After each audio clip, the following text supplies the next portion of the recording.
Is Dallas Cowboys right guard Zack Martin the best guard in NFL history? All that and more in this episode of Locked On Cowboys Podcast. You are Locked On Cowboys, your daily Dallas Cowboys podcast. Part of the Locked On Podcast Network, your team every day. Locked On Cowboys. Locked On Cowboys. Welcome back to the Locked On Cowboys podcast, part of the Locked On Podcast Network, your team every day. We'd like to thank you for making us your first listen of the day. I am your host, Marcus Mosher. You can follow me on Twitter at Marcus_Mosher. Joining me today, as always, is Landon McCool. You can check him out on Twitter at McCoolBCB. Landon, today we are continuing with our positional previews as we get ready for the 2023 season. Today, we are talking about the Cowboys' interior offensive line, and we've got to start with Zack Martin. And my question for you, we let off with it in the intro, is Zack Martin the greatest guard in NFL history? It's a bold statement. It's a hot take. It would be a hot take if Zack Martin didn't belong. Yeah. Though, right? Yeah. I mean, that's the thing is that even though it being those things, like it feels like this is not that outrageous a question to ask as you start digging into it a little bit. Look, I think, and we just were talking about it in a world where we, nowadays list the greatest players of all time and don't have anything, earlier than 95. I think it's easy for us to get kind of short-sighted in our era as to, who the greatest players of our era are, and then kind of extrapolate that out to them being the greatest players in the history of the sport.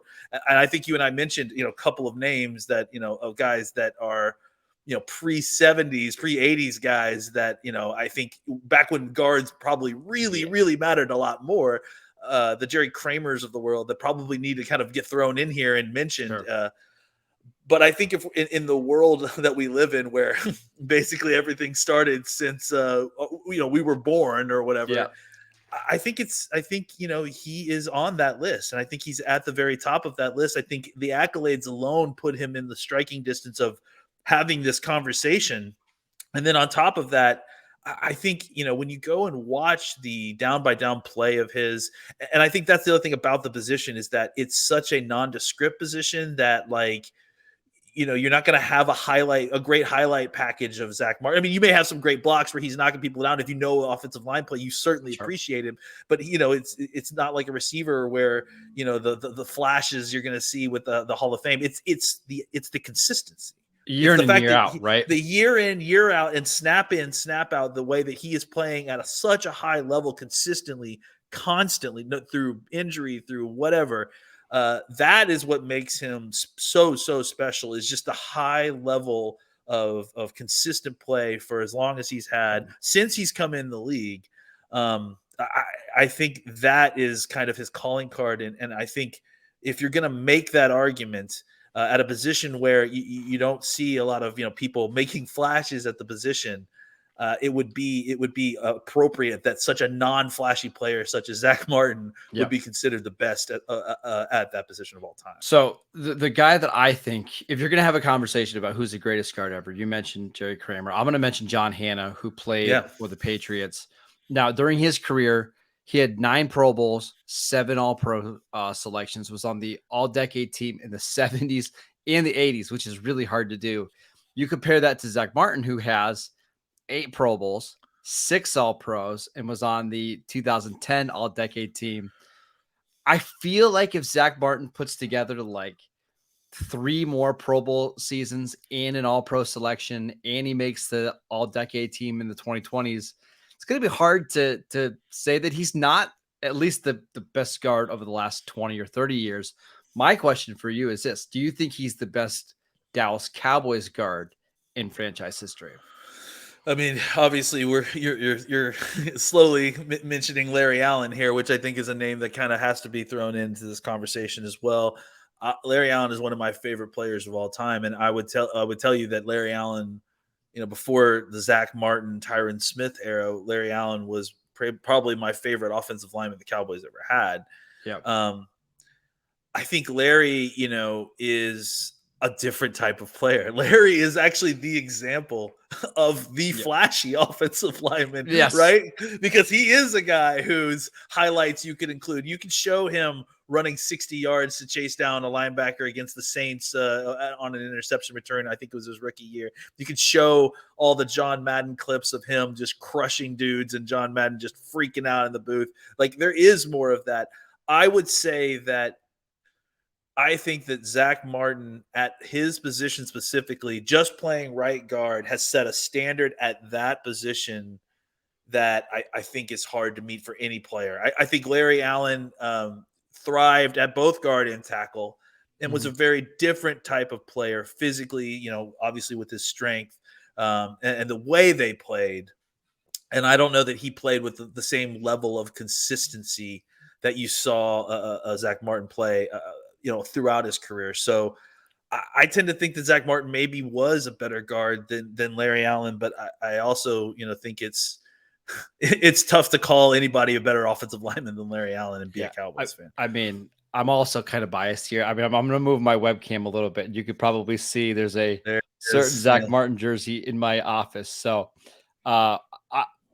Zack Martin's one of my favorite players of all time. Let's just be clear. The consistency, coming right in and being dominant. And now we're going into his age. This is his age 33 season. And that was going to be my next question for you is how much do you think his game has declined, or do you think it has declined at all over the last 3 or 4 years? I think that there's been times when we've seen him struggle while injured that was surprising, just because we haven't really even seen him that beat up before, right? But no, I mean, I think when he's healthy and right, he's still one of the best guards and still the best guard in football, and still plays at such an incredibly high level. I mean, like, even though, like, think about some of the other things too. I think the thing that makes Zack Martin so interesting for Cowboys fan is that it's not even just who he is and the way he's played. There's a symbolism aspect to it, right? Think about how he was drafted, right? It was this flying in the face of the national media that was assuming that the Cowboys were going to make the stupid choice, the flashy choice, and go after Johnny Manziel. And in reality, I think it was a declaration to a lot of the NFL, a lot of people outside of Dallas, that, hey, this team kind of knows what they're doing when they're drafting, So I think him being that symbol of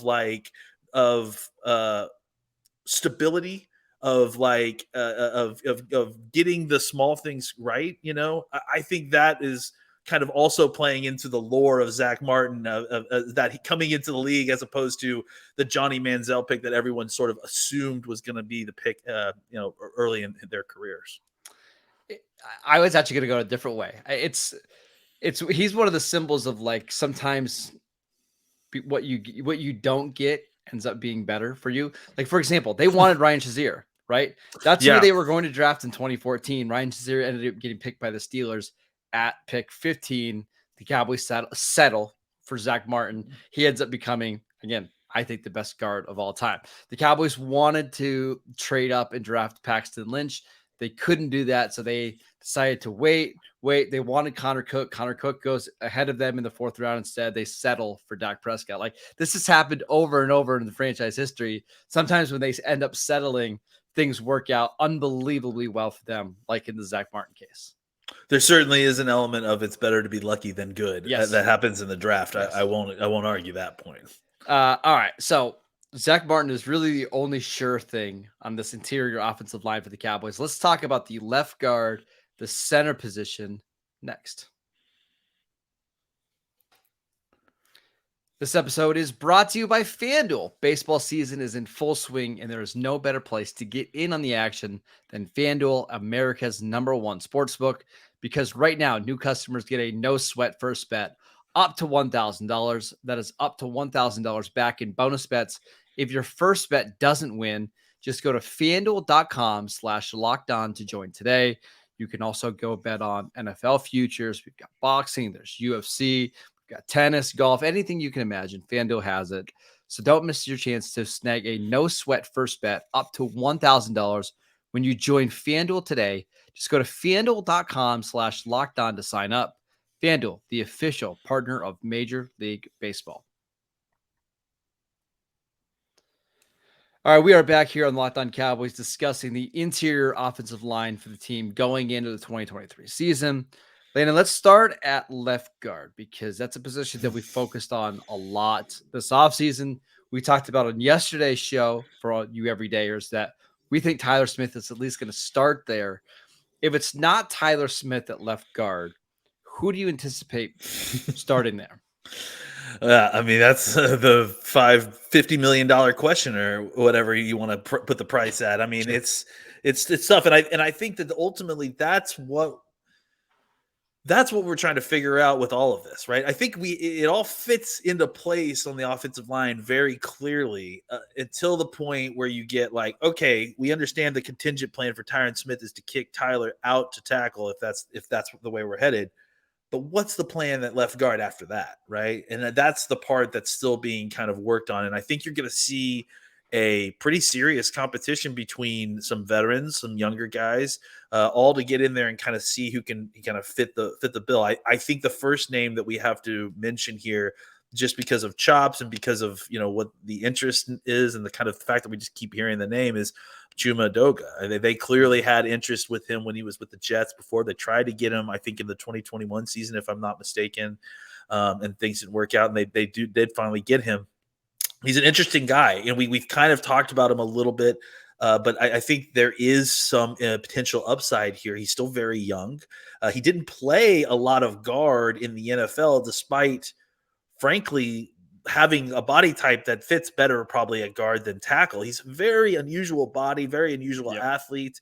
And I think that his best tape that we've seen so far as a pro has been at guard. And I think he's started only like two games at the position. So I think he's an interesting candidate. They're going to get some looks there. Obviously, he has tackle experience as well, so he'll get some looks out there, and he'll be in part of this equation of the Tyler third offensive lineman to be named later triumvirate that's going to happen whenever there's an injury. But there's also some younger guys who are going to compete there. Obviously we talked about Awesome Richards, who was a fifth round pick. They got a college free agent from Oregon. I say Oregon, you say Oregon. TJ Bass, who's I think an interesting guy who played tackle, was I think an All-American at tackle for Oregon, and I think fits physically better as a guard just because of his game. We'll also get looks from Josh Ball. They'll get, they'll probably potentially get some looks from Matt Waletzko. I mean, they're going to. What about Matt Farniak? We should mention him. Oh yeah, obviously Farniak as well. I can't forget him. He I think is going to be probably the guy that is really the next veteran between Edoga and Farniak that are going to get a look there, right? I think they'll definitely be looking at Farniak as a swing center guard guy, and I was definitely planning on mentioning him in the center conversation because I think he's an interesting choice there as well. But I definitely think everyone that we've been bringing along for a couple of years, short of Tyler Biadasz, obviously because he's your starter, will get a shot, I think, at that left guard spot to see who kind of fills that role just in case Tyler has to swing out to tackle. I think if you were to ask me, like, okay, who starts at left guard, I would say, okay, what time of year it is, right? Yeah, because that's fair. I mean, in June, I think it's going to be Tyler Smith. I think in August, it's going to be Tyler Smith. But if, heaven forbid, Tyron Smith gets hurt, right, let's say first week of training camp, that's when I think the Cowboys would look at signing a veteran guard like Dalton Reisner or Andrew Norwell. But I don't think they're interested in that now. And in fact, I don't think either of those guys are interested in signing now with the Cowboys because they don't know if a starting job is available. And the Cowboys don't know if a starting job is available. So that's why it really depends on where we are at calendar-wise on who's going to be the starting left guard. It's an odd situation. I mean, we described it yesterday. It's a situation where I can't definitely tell you who's going to be starting at left guard, but I feel like the choices that we have are very good. And I feel comfortable if more than comfortable if Tyler Smith is your left guard. I think everything beyond that is going to be, you said what time of year it is. I think we could be even further simplified by, I could tell you who's playing left guard if you could tell me who's playing left tackle, and just like, is Tyron Smith healthy? Like I can tell you who's playing left guard if Tyron Smith. Yeah, exactly. Right? So because I think, listen, I mean, again, we've talked about it.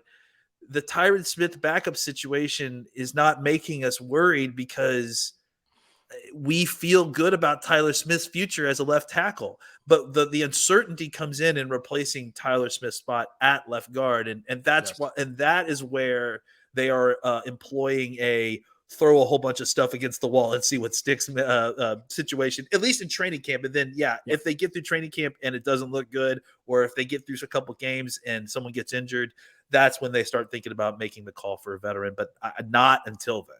Yeah, I've got 3 quick questions to ask you about this left guard spot. So let's assume Tyler Smith is playing left tackle and Tyler Smith is playing left tackle. Tyron Smith is just out of the equation for whatever reason.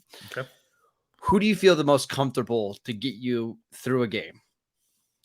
I think Edoga, just at this point, because he has experience, more experience than the others. But I think Farniak, I want to see where Farniak is coming into training camp. I have had a lot of confidence in him and a lot of excitement in him. He's big, he's physical. I felt like he just needed some development. So I'm interested to see exactly where he is. Who has of the group, who has the highest ceiling and the most long-term potential to be like a starting caliber average guard in the NFL? I think Awesome Richards, right? I think the guy has some. I mean, as far as like, that's interesting. I was going to say Farniak, to be honest. I think that they're both. We're going to get to it. I want Farniak at center. Honestly, look. You want my hot take from this whole podcast? I think Farniak and Biadasz should be in competition for the starting center spot. I think that there was look. Biadasz was great last year. I have would you move Biadasz to? We'll get to that, but would you move Biadasz to guard then? I think if Farniak was good enough that I was considering starting him at center, then yes, I would. I would start entering Tyler Biadasz into the conversation. Yeah. Good. Last one. If the Cowboys had to go out and sign a free agent, or they had to make a trade, is there anybody in mind that you would like? Is it Dalton Reisner? Is it Andrew Norwell, who is kind of like in his early 30s? Is there somebody that you're interested in?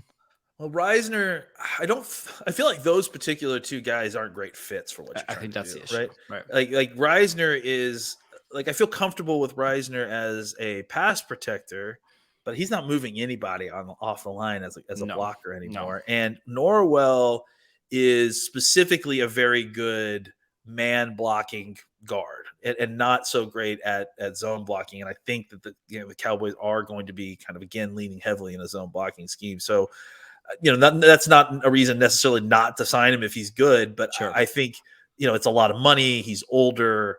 There's definitely some risk involved in signing him. So I don't love that I don't love that those guys, neither one of them, not a great fit for either of them. Yeah. That's why I think they should really lean heavily into trying to see what they can get out of what they've got internally, because I do think that there is some talent here. I think some of these guys are probably going to be a little too green to contribute right away, and Awesome and specifically TJ Bass. But if you could find something between Edoga and Farniak, at least early on, and hope and kind of go with that similar idea of like, maybe they're not ready to step in and start week 1. You just hope that you can get through the first few weeks with what you've got. And then by the middle of the season, you feel a lot more comfortable with what you have.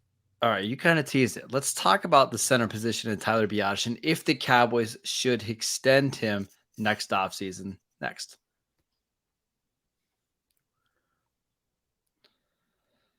Welcome back to the Locked On Cowboys podcast. Every day on tomorrow's show, we're going to be answering your Twitter questions. So make sure you send them to us at Marcus_Mosher, at McCoolBCB.